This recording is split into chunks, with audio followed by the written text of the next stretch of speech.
Hello, everyone. I hope you are having a pleasant Tuesday or you're enjoying your day whenever that day is beginning. In this video, I am going to be talking about just checking the audio here real quickly. Just check. All right, sounds like we're good. Hello, everyone, and welcome to practice stream number 4. These are getting more and more formatted. First of all, thank you and welcome to all of the new subscribers to the channel. I'm glad so many of you enjoyed my breakdown of the conduct, if not so much a detailed breakdown of the playing of the self-taught legend, the master of Spain. I did post a little video of myself playing that solo section from Spain the other night. Please feel free to check that out. It's still very much a work in progress. I will freely admit that prior to this past week, I had never heard the song. So it's all relatively new to me. But it's an interesting solo section. And really, any piece of music that you learn will teach you something or reinforce certain ideas.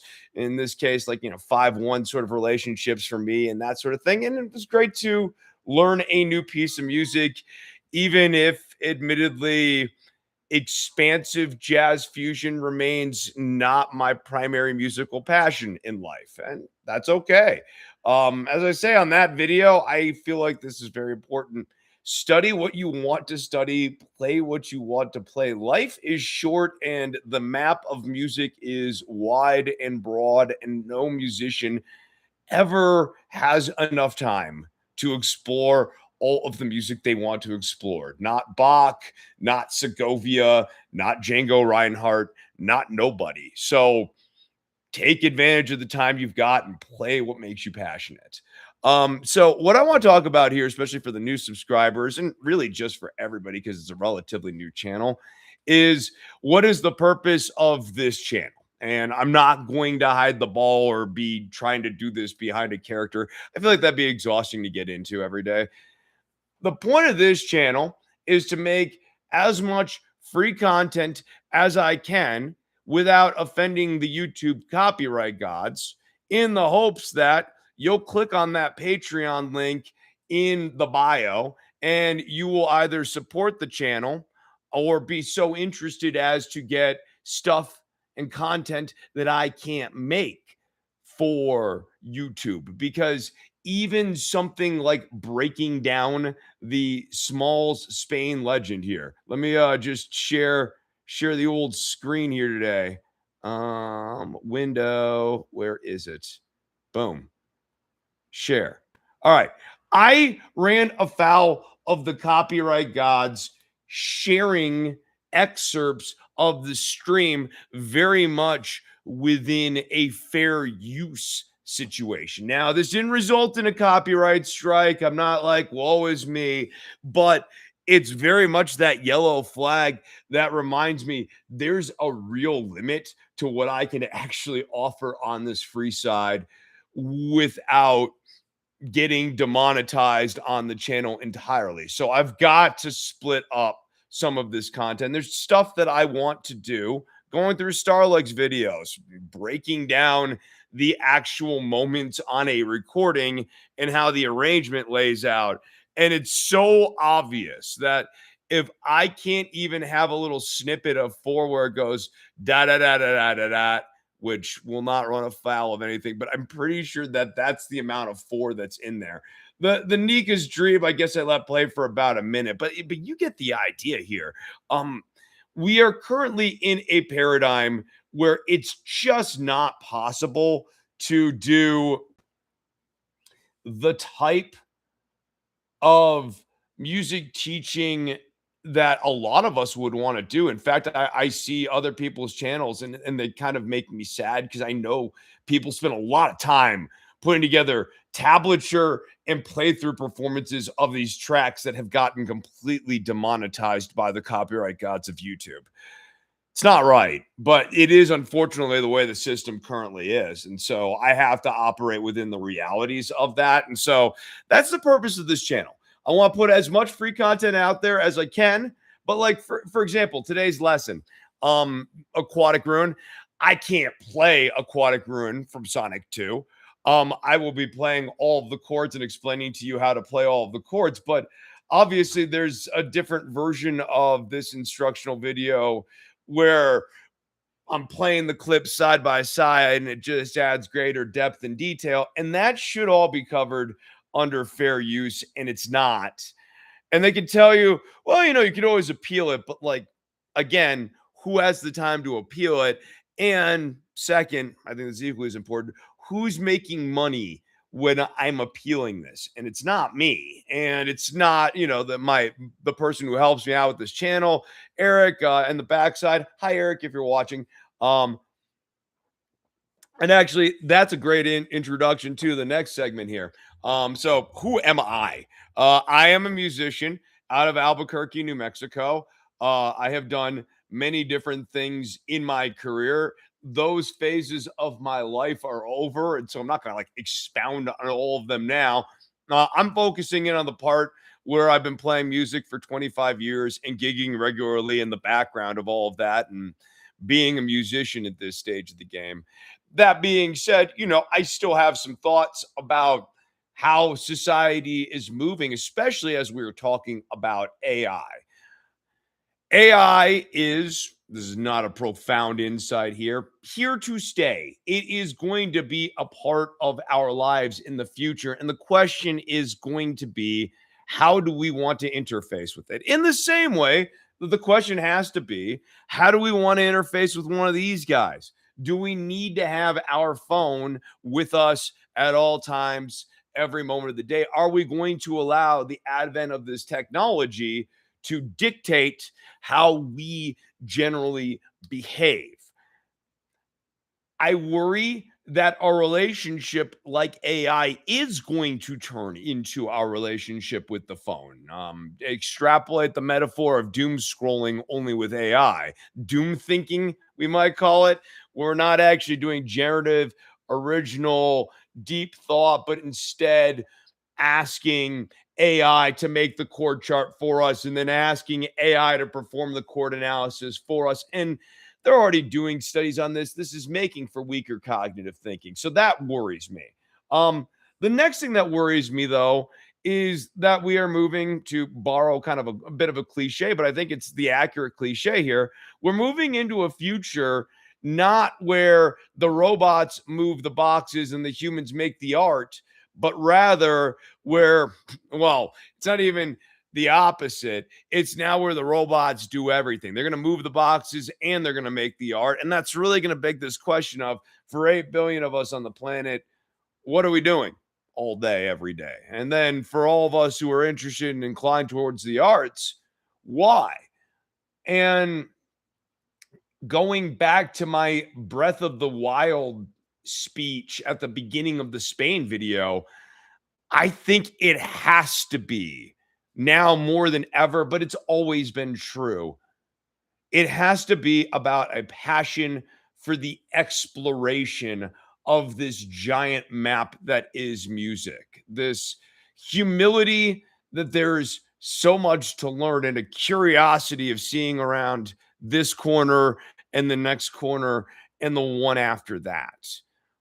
That being said, it can't be enough for us to just have this joy of exploration while someone's robbing our houses. And I worry very much right now that that is what's happening with AI music. I see a future where restaurants and bars just pay for a subscription service to generate music in the vein that they want, so that they don't have to pay as much to play different things in their venue. That they don't even have to worry about the copyrights for original music, a decrease of the Rolling Stones and other stuff in public places. It begs the question, for example, why does the grocery store need to play the Gin Blossoms all the time? Or any other band, but specifically the Gin Blossoms. It seems like the grocery store is always playing the Gin Blossoms when I'm there. I imagine a future where you can just go to a service and say, make music that sounds like grocery store rock, and it makes late era replacements, gin blossoms, wallflowers type stuff, puts it on, and that is the background music. And none of those bands any longer get royalties. You might go, why are the gin blossoms on all the time in the grocery store? Why are the spin doctors on all the time in the grocery store? And this is a fair question. Nobody truly knows. Somewhere down the line, the Jim Blossoms worked out an incredible deal to get in all of these grocery stores, whether they are Smith's or Albertsons or Fry's or any of the number of grocery stores across America. But it's good that they are a real band with real humans who are in the grocery store. And I don't think it's hard to imagine a future where we get the Velvet Sundown, but for your grocery store, right? So where does this tie into me? Well, look, all we can do is fight back as much as we reasonably can. And earlier this year, I did my darndest on this. My two cats are brawling in the windowsill in the background here. That might pick up on there. Yuffie, chill, baby. It's gonna be okay.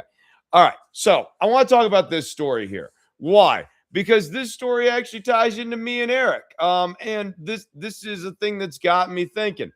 So I'm working with Eric. We are doing a class earlier this year, and we start messing around with Suno. I introduced him to this Suno app, or I guess last year now, 8 months ago. It's kind of crazy how time flies and how quickly things decline if you just let them. Suno, of course, if you're not familiar with it, is a generative AI software that will make music based on any prompt. But what we started to realize, and we kind of aren't the first to be thinking in this direction, but we decided to mess around with it because Eric and I do have that troublemaking streak in us. We started to realize that the way this is writing songs, it's got to be learning off of already generated music. And the question is, how far or how deep does that generative work go? Another way of putting it is, can we get Suno to create theft? And the answer is, yeah, we sure can. Let me just read some of the article for you. All right.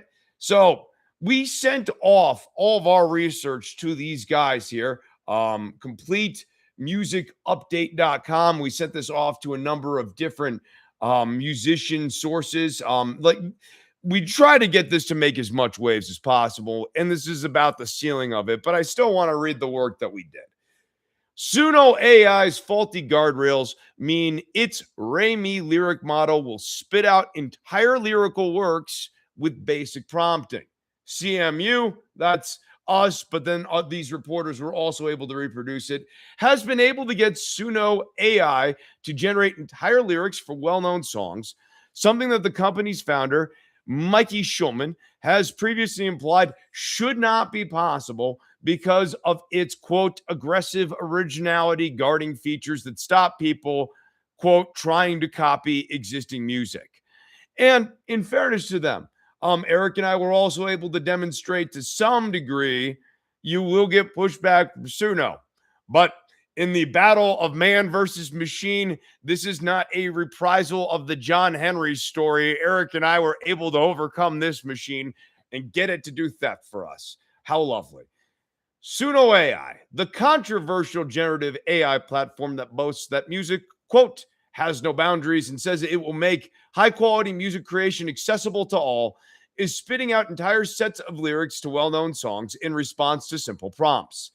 CMU has been shown evidence by two researchers, hey howdy hey, that Suno will regurgitate lyrics to well-known songs, often outputting the entire lyrical works alongside an instrumental that bears no resemblance to the original work. The examples to CMU include lyrics from Take It Easy by the Eagles, Beds Are Burning by Midnight Oil, and Blind in Texas by Wasp. Credit where credit is due. All of those were Eric's suggestions. I think the only one that we did that made it into this article here was Hold On Loosely. I think the cherry on top, no pun intended, American Pie by Don McLean. I mean, come on, lyrically in like the rock canon in the last 100 years. I'm not saying American Pie's in the top 25, but if you were putting together like a top 100 list for lyrics, American Pie's got to be in there, right? In some of these cases, Suno regurgitated the entire lyrics of existing songs, while in others, according to Chris Novembrino, hey, that's me, one of the researchers, it, quote, inexplicably seems to stop itself midway through, resulting in a comical song where there is one verse that is copyright theft and a long instrumental track afterwards, perhaps with a reprisal of one of the stolen verses. This is actually my favorite phenomenon. It is as though we get the AI, or we were able to get the Raimi model to start doing something and realize, whoopsie doopsies, I am doing a bad, I can't do that. And the reason I kind of described it like that is that we were also able to get it to say, like, basically give an AI style response in the style of a song. So we might ask it to, do a Beatles style song or whatever, that sort of thing. And the response would be like, it's inappropriate for me to use that type of material, something like that. And then it just kind of trails off with the groove moving onwards there. Those are seventh chords for the people who think that I don't know basic theory on that other video. Novembrino, a music instructor based in Albuquerque, New Mexico, says that over the last few months, he and some of his students have become ever increasingly interested in AI software and its interface with our profession. And hey, that's true. I know I'm the source. Look, I love talking with my students about all of this stuff. I think the Socratic method with your intermediate and advanced students brings enlightenment to everyone. I jokingly like to over invoke the axiom, when one teaches to learn. But earnestly, I believe that all the time.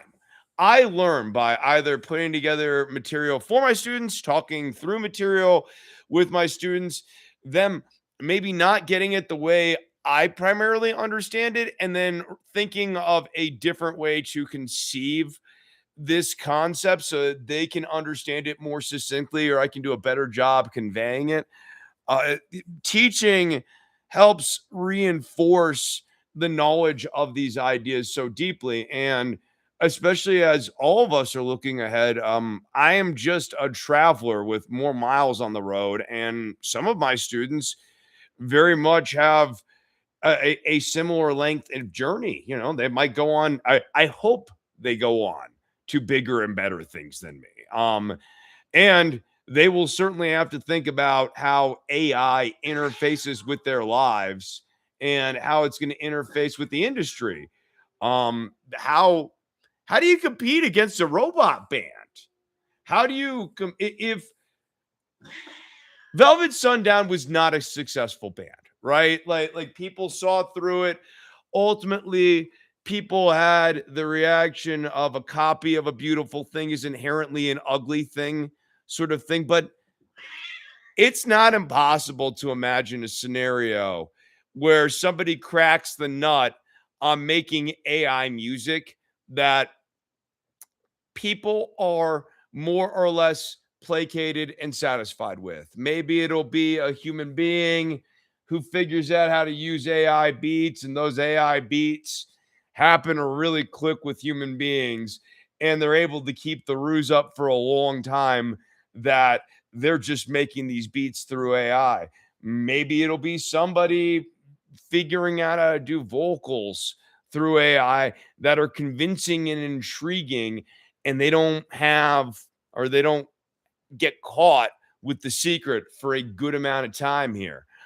Hard to keep secrets forever, but not impossible to envision a future where we are actively competing against AIs that don't sleep, that don't eat, that don't need life experiences to have creative fuel to come up with things, that can immediately osmose entire genres, that can actually write good couplets.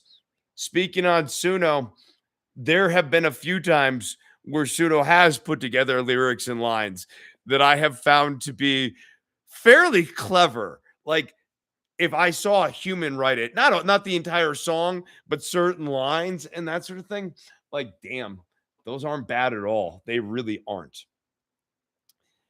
So we think about these things. We do. Neither Novembrino and his students and co-researcher have any programming experience. So true. Have you heard the microphone struggles in these initial videos? They are real. I think I understand how to use the compressor now better on my AI interface, but I know guitars. Like the pink Mustang. I wired that whole thing up. That was a Squire Mustang that I spent a few months sanding down the neck and doing stuff to the frets. I put in shielding inside the body, bought a Telecaster bridge pickup and a Fender neck pickup, and I did have a custom pickguard ordered because I wanted to reverse the offset. If you notice, the offset's reversed, but then when I got there, I wired the whole thing together. I know how to do that level of electronics, but when it comes to computer programming, I'm self-evidently not very good at this. I'm getting better with trial and error processes, the same ones that I brought to Suno, just using prompts. After demonstrating that their examples were with very little effort, after demonstrating the examples to CMU went and they replicated our own examples. And so basically, we proved in April of this year that this machine commits theft on a pretty rampant level. And we sent it off to GMEA, the German Collecting Society, focused on copyright infringement of compositions. There are all these lawsuits, but now Suno, it looks like they've gained their partnership. I forget, was it Warner that they ended up getting their partnership with? So these guys are going to be here. And at the time of doing all this, they were working with Amazon so that you could talk to Alexa, and then they would just make a music station for you so that you can listen to music all day without having to pay any of these pesky human beings to play music for you. Again, the question that I ask of all my students, and I guess I'm asking the comment section here too. As musicians, what do we envision our future being as artists? What do we envision our future being? How do we fight the future? I mean, maybe not even fight the future. That's the wrong way of putting it, because saying fight the future means that there's an inevitability. How do we shape it? I don't have great answers on that, but it's certainly something that I think about a lot, and I try to do my part on it. But there's only really so much any one of us can do. But hopefully, all of us start thinking a little bit more about what it is we can do. All right, let's move into some actual music here. So, learning Spain, by which I mean I know how to play that one intro or that one solo section of Spain.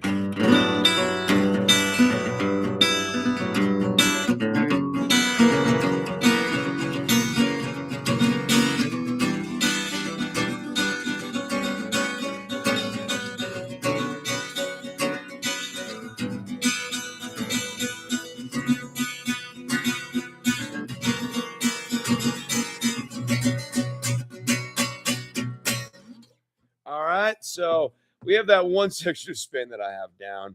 I mean, I'm getting better and better at it. I know where the chords are. I can see it high, I can see it low. I need to keep challenging myself to phrase it different ways. But learning that reminded me of the stuff that, frankly, I'm passionate about studying in music, and that is video game music. I like video game music for so many reasons. I guess before we even get into Sonic, let me gush about it a little bit. Video game music is challenged with writing pieces that are complex and dense and melodically catchy that can be played over and over again in a way that does not exhaust the listener. Video game music has this constant challenge of listener fatigue that is in the background of every composer's head, regardless of what genre they're coming at it with. And so they all have different ways of challenging that or tackling that challenge of background fatigue. Because, like, I mean, even if we think about classic Mario Brothers, right? Like, I think the level 1-1 on NES Mario World, right? I believe that's 60 seconds. And most stuff on the NES was pretty throttled to 60 to 75 seconds in length. I think the longest compositions you maybe ran into were some Mega Man 5 ones. I mean, there's some other, there's like, Pictionary, some really weird ones that have very complicated soundtracks. But generally speaking, these soundtracks all more or less have to live in a 1 second composition length, but keep it interesting, right? We need to keep that 1 minute composition really interesting and engaging. And so they have this challenge of writing an interesting composition. And then they also have an additional challenge of, on the earlier systems, a lot of their layers are monophonic. So how do you make chords happen or the experience of chords happen, but without the ability to ever have any one instrument spoot out a chord all at once? Because, and even really having to use three simultaneous monophonic notes extremely judiciously, because the NES has 4 layers and a sampling layer. So I guess if you really wanted to, you could get a 7/9 out, but I don't even think that's correct, because I think one of those is just a noise layer. So, like, I mean, you could get an inverted one. Yeah, you get the general idea here. We're only ever going to be able to get 4 notes, and that's real tricky, and that's not the best way to tackle it. So a lot of times they're using like arpeggios and different things to solve these problems. I like the challenges and the constraints of video game composition. And then I also really like how video game composition can or cannot, but it's always really interesting when it's done well, can interface with the actual text that it's talking about. So one of my favorite writers right now is Toby Fox with the Deltarune and Undertale series, and all of his songs are telling these really deep stories in the composition. Melodic motifs weave together to tell you about something. And so Toby Fox, for example, is using changing time signatures to actually illustrate really complex ideas in chapter 4 of Deltarune. That's interesting to me. That's exciting to me. But we're not looking at Deltarune today. That honestly would probably be like a week's worth of preparation. I want something a little bit easier here today. Went with Aquatic Ruin from Sonic the Hedgehog. This is a cool one, and this gets you through some nice little Spanish type changes. So our intro here is going to be a D harmonic minor style thing. So that is D, E, F, A. Little walk up to from do to so. As I say, I tend to look at melodies and chordal relationships, and I'm looking for that do to so mapping. And when you do, you find it everywhere, like the number 13.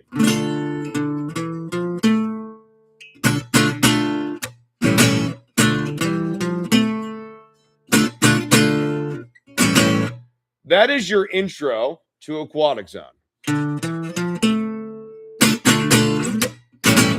Now, another fun way to play this, if you want to, you can use a little bit of revoicing of the chord here. So I can start down in my D position because I need that D. I'm going to go.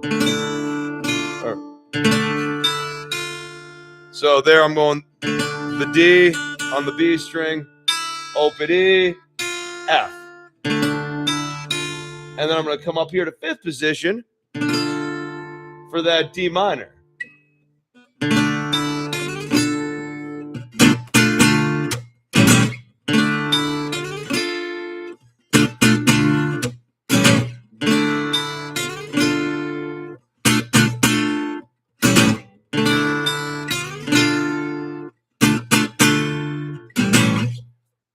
I think that's a pretty fun way of playing that. Looks fancy. Now, we are doing a harmonic minor here, and that's going to be kind of the bedrock of the turnaround on this. Going into this, we get lots of little 4th style moves, by which I mean a lot of parallel stuff. So we are going to be going 2 to 5. That's G minor to C7. And then F, that's our 1. Well, like the 1 in the major key, to B flat. So we're going like 1, 4. I mean, if I'm calling this 2, 5, right? This is 1. Even though you probably would think of this as like being in D minor-ish.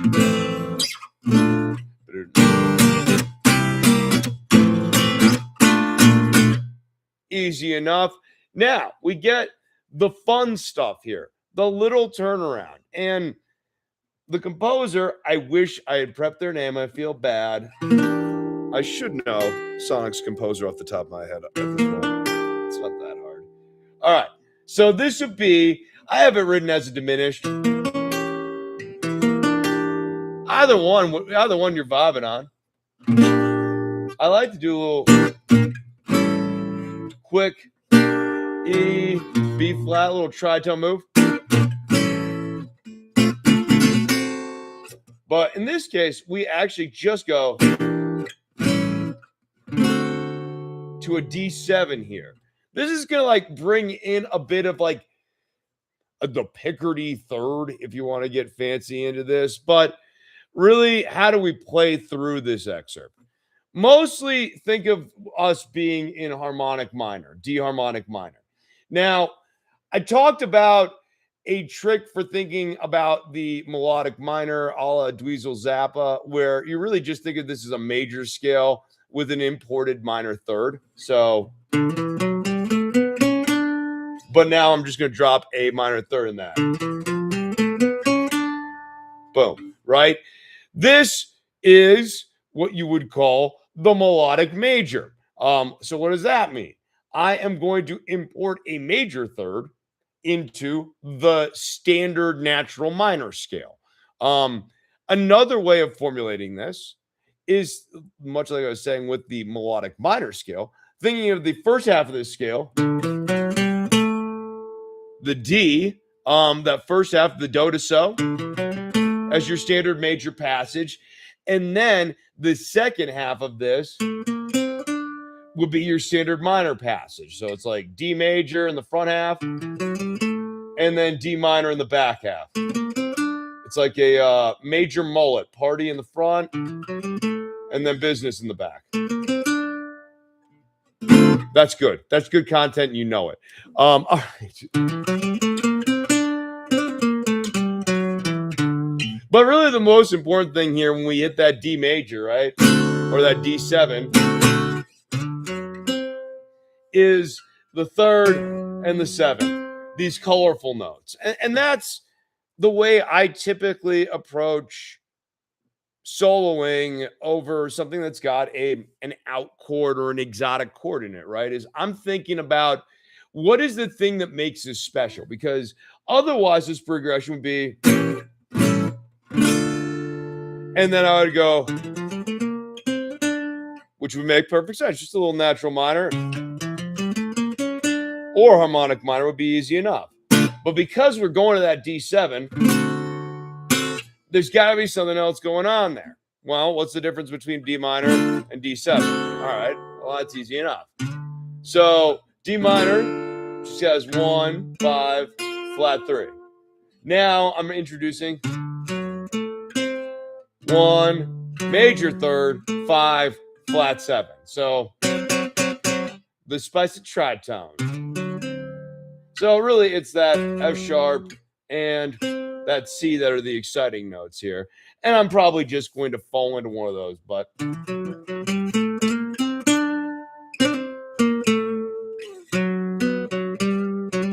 oops, no, that one's not right, right? Be like, there's no, I want to go to that major 6, but it's not there. It's not there. So tempting though.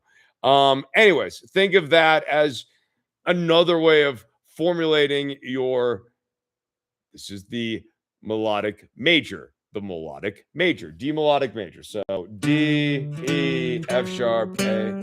So the do to so run is your major, and then the approach home is your minor.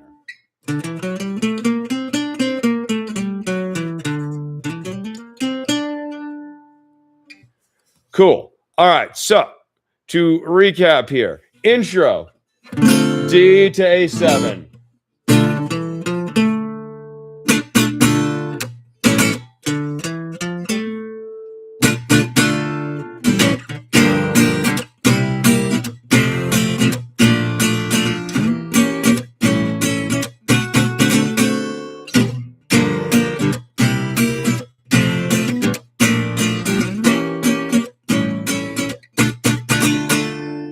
All right, so that's our A section to this song. I have it written as D7, but actually, I'm pretty sure if I go and check that, second time around, we finish off on the D minor. Now, I like the B section a lot too. The B section is fun because it turns the Andalusian cadence on its ear. So like the standard Andalusian cadence, for those of you who like don't know the Andalusian cadence or whatever, you have heard this a bunch. It's pipeline, like the standard surf rock, A minor, G, F, E. I'm sorry, that's walk, don't run, right? Yeah, that's walk, don't run. But like, I mean, you hear this all the time, like hit the road jack.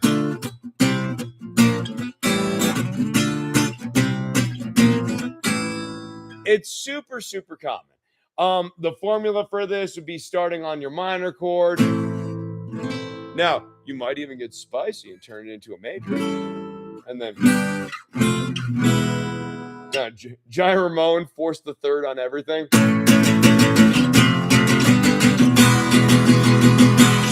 That is actually what he is doing on Havana Affair.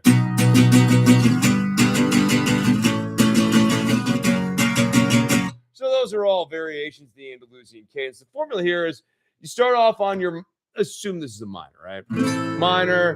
Then we're going to go back 2 frets. This would bring you to your flat 7. And then this will bring you back to your flat 6. And then to your 5.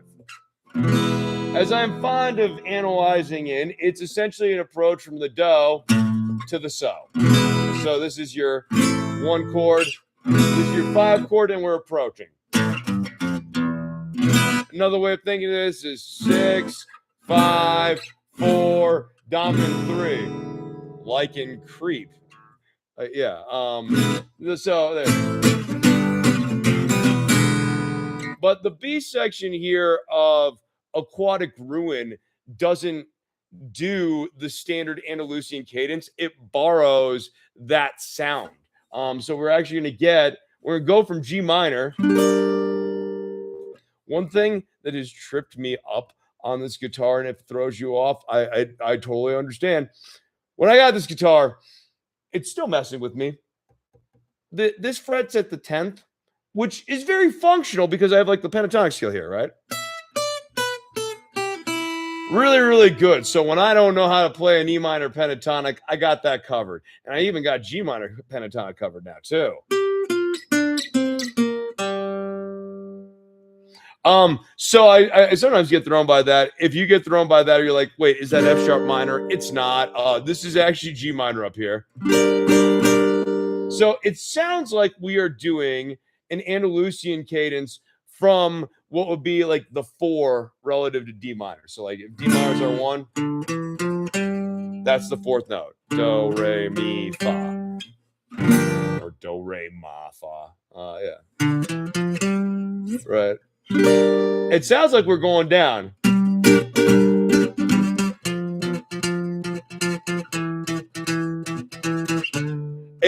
almost sounds like an Andalusian cadence, but it's not an Andalusian cadence. It just kind of borrows some of that energy. I think it's real nifty. Great way compositionally. Like, what do I do when I don't know? How do I get off my A section, right? Take the James Brown formula. Take it to the bridge, by which he, at least for about 5 years, just meant let's go to the 4 chord and play that exact same groove again, right? And that's kind of what we're doing here in Aquatic Ruin. So we're going to be going G minor to F major 7 if you want, E diminished, or E755 to D7. And then we're going to do that again.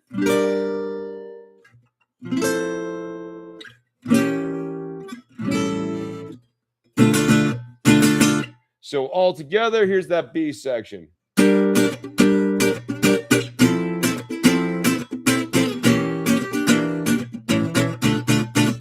Ah.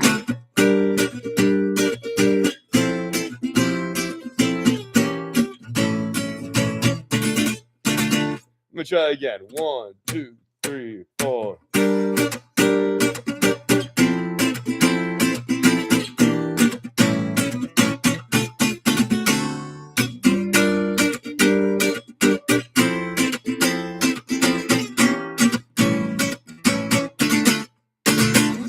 All together here.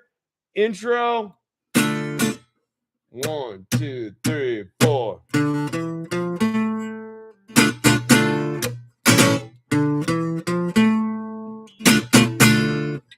A section.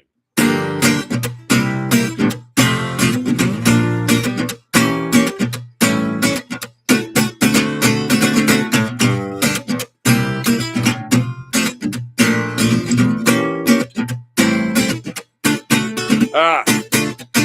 All right, B.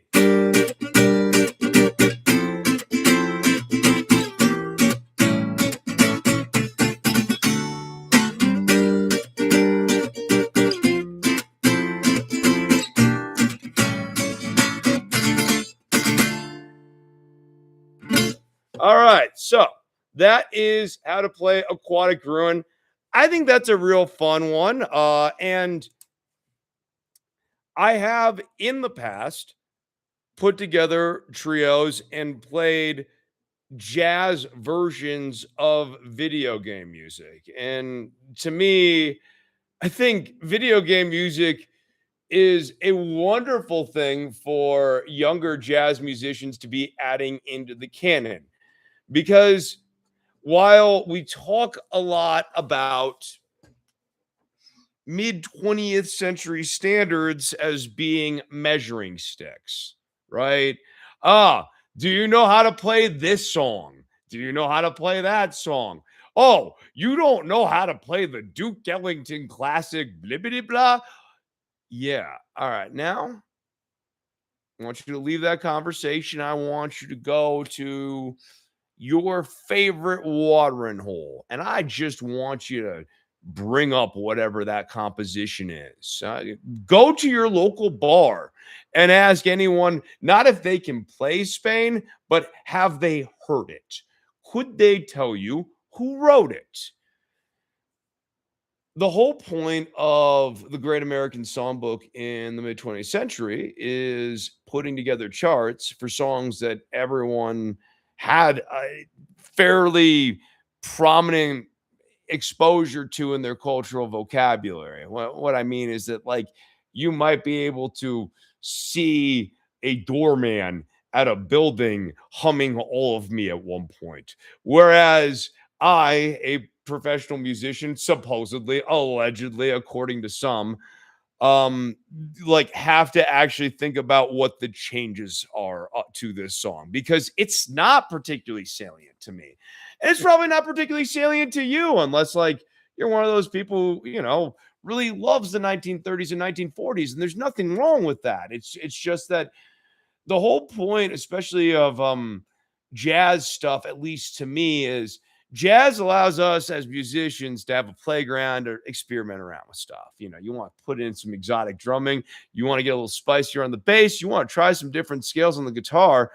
Well, if we're doing it against a song that everybody knows, that actually allows for people to sort of understand more what the deviations are and the expansions off of it are. And I think that video game music actually offers a really nice new modern canon for people to be adding into things. I think people should be playing versions of Falling Down from Undertale or Aquatic Ruin from Sonic the Hedgehog or Green Hill Zone. Um, Stuff from Mario Brothers. There's any number of great compositions from Mario Brothers. And might I just add, these learning these will make you a much better musician. For me, it was learning how to play level 1 from Mario Brothers. It was the first time that I really paid attention to the difference between a third and a sixth. I had actually started learning little excerpts of it. This is one that I always have to like dust off. That like I was doing excerpts of it with like using these thirds because a lot of Mario Brothers stuff does. But actually, if you listen, there's these wider gaps in the intervals. And that was the first time that I really came to appreciate, how much depth and thought comes into the layering around these songs too. And then once you get this composition down and the audience understands, they're vibing on Mario Brothers, you can do anything. And then the little dirty secret here is the full circle element of all of this video game music, especially when we're talking about like Sonic and Mario Brothers, is a lot of this stuff is actually simplified versions of jazz fusion songs. The guys who are writing these songs, what they were listening to is jazz fusion, weather report style stuff. So you get a lot of that right there. So it becomes, if you are learning or you're interested in learning jazz fusion, a great way to kind of get some beginner chops on this. And then last and certainly not least, like a really fun way of exposing the audience to this kind of stuff and just opening up their ears to that. Because let's say you wanted to play a mid to like mid late 20th century classic from the jazz fusion or jazz catalog. Well, if you've kind of warmed up the audience with a jazzy version of a song that they know, I don't know, like The Dark World from Legend of Zelda, A Link to the Past, or something like that. And then you go into Autumn Leaves, it's almost like you've set the table for that. Now, I mean, would you set the table for Autumn Leaves? Probably not. Like that you probably could just pull off Autumn Leaves. But you know what I'm saying? Like, let's say you want to do something a little more esoteric or deep in the jazz catalog. Maybe you want to take them swimming with like a deep cut from Monk's catalog. Well, all right, you setting the table with this might be a good way to get into your version of epistrophe if you really want to hit them with that. All right, let's talk some technique. Let's do some technique here. And then I am going to move on with my day. All right, share screen. Window.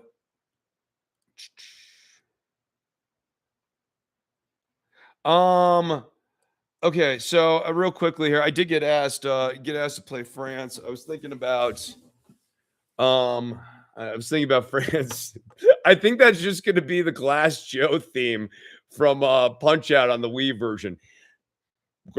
Great soundtrack. Actually, really, if you want to play every country, a good place to do that would just be go and learn that Punch Out Wii soundtrack. I wish I could name drop the guy who was behind that one because he was fire.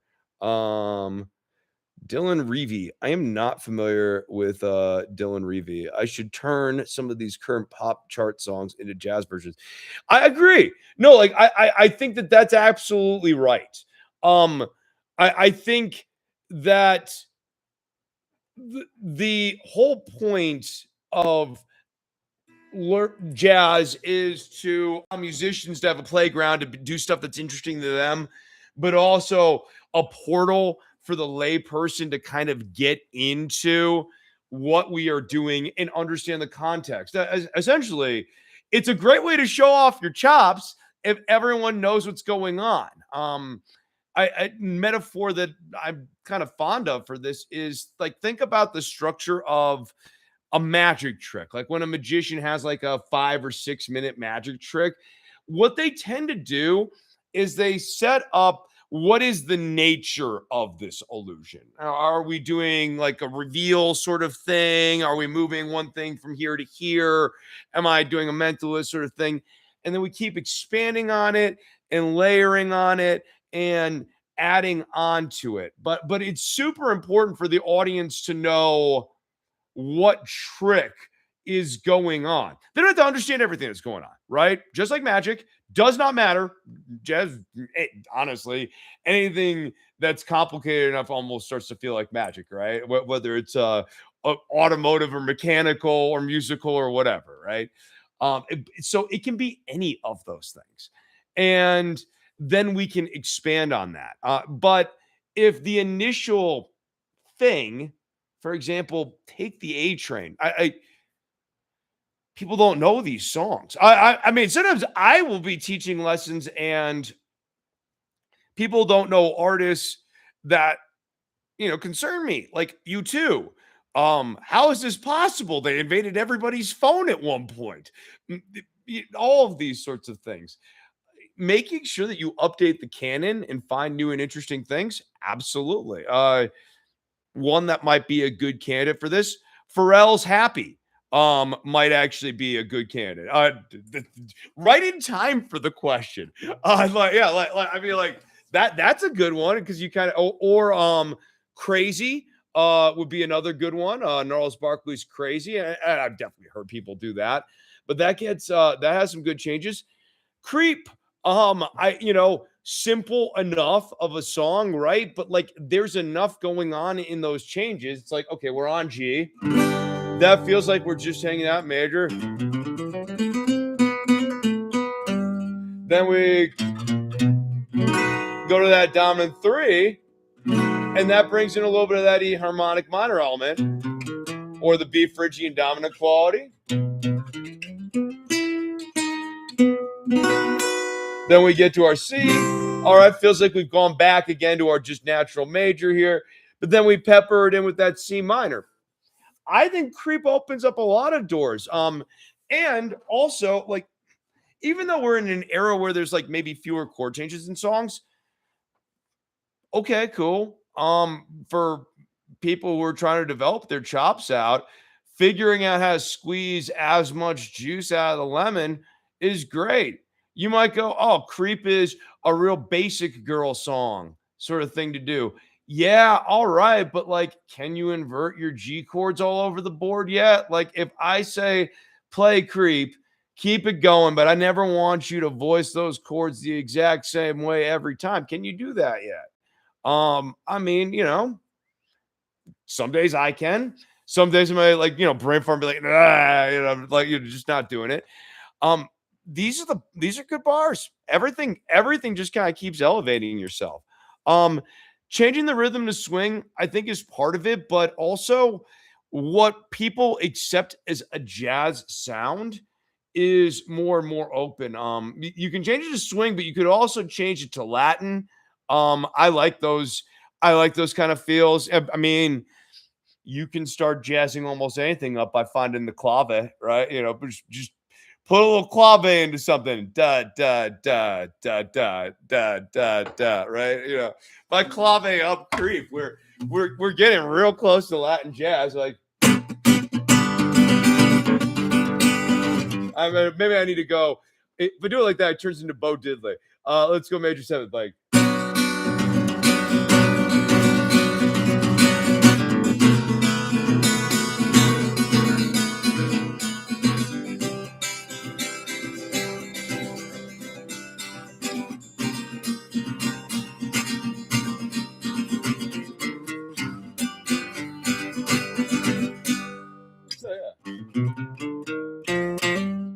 Get a little bit more of that melodic major right there too, in the walk up. I mean, part of what I'm trying to do is make some of these intermediate concepts a little more basic. Like, if you know a natural major and you know a natural minor, you just need to think about where that transition point is, and now you have your harmonic minor. Well, now you have your melodic minors and your melodic majors. And if you just think about altering one note, okay, find the leading tone is a much better way of doing this. If you find the leading tone in your natural minor, boom, harmonic minor. If you do that little green trick that I showed, boom, that is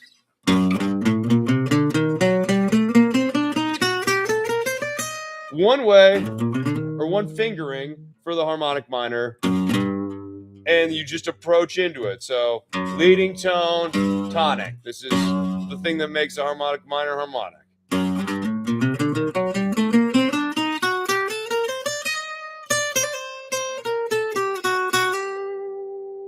Real easy. Trying to make this a little more simple for people, because I used to get really tripped up on this, bluntly. All right, let me see what else. Man, we're almost at an hour here. I think I want to save the Locri-Dorian stuff here for tomorrow. In the world of the YouTubes, less is more. Always save for tomorrow. Or wait, never do today what you could stream tomorrow. But real quickly here before I dip, y'all, does anybody have any questions here? Any more questions from chat? That sort of thing. The Locri-Dorian. The Locri-Dorian, I assure you, the Locri-Dorian's not the unusable scale. Quick teaser on this, right? I think what people misunderstand about the Locri-Dorian is you can't write in it. So this scale, you get stuck with this 1/5 journey that is tritonic. So, like, unless you're doing the most quirky thing where I'm going 7 to like this is like, my dominant 7, or not dominant 7, my diminished 7, to I guess it would be the 4th degree. Boy, that's super exciting.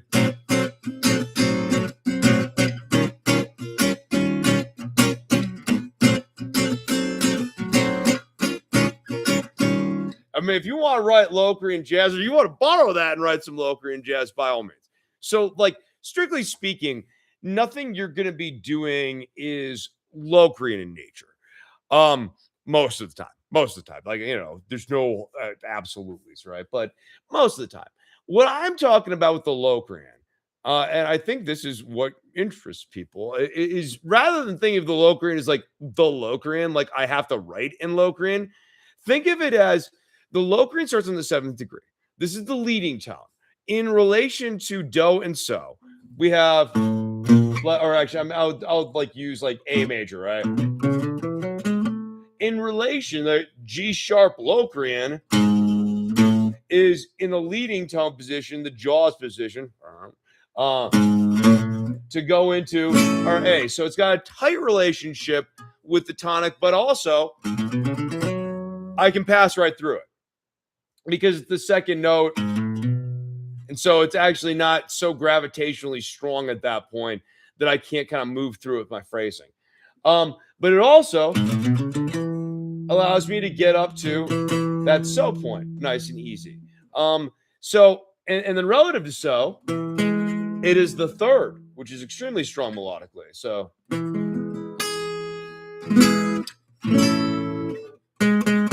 we are starting here, and so that allows me very melodic phrases and this impulse to use that slightly under the root moments. Kind of teasing a little bit from tomorrow's stream here. I like in these exercises, I'm almost going to kind of encourage you to think of the tonic not as an avoid note, but rather as a period to be used at the end of your melodic phrases and melodic sentences. And a great way of kind of getting from there, especially if you're like, got this impulse of starting on the root. Sounds a little Baroque. Sounds a little Brian May.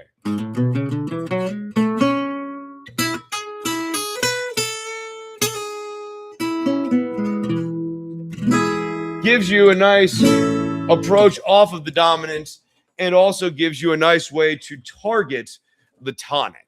So that's what we're going to get into a little bit tomorrow. And then also I'm going to I guess I'm going to touch on the kind of like more of the hexatonics here and how to use the pentatonic scale to set up like a dominant seventh box. So there's going to be some fun stuff here. Let me see if there's any other questions. Locri-Dorian used Kanye West, New Slaves, Strokes, Juicebox, Bjork's Army of Me. Yeah, I mean, but then like I guess like Bjork's probably pure, but then like the question is like to what extent is that applicable on Kanye? Like my presumption would be that it's you can understand the bass line as having a flat one and a tritone and being minor. And so, like, in that sense, it's Locrian, but it is not actually using the chord voicings that would be there. Removing the B flat. Yeah, I mean, like, well, and like the way I'm talking about hexatonics, is going to be just using the three main color patterns that I teach, and then you can actually port two of those bad boys together.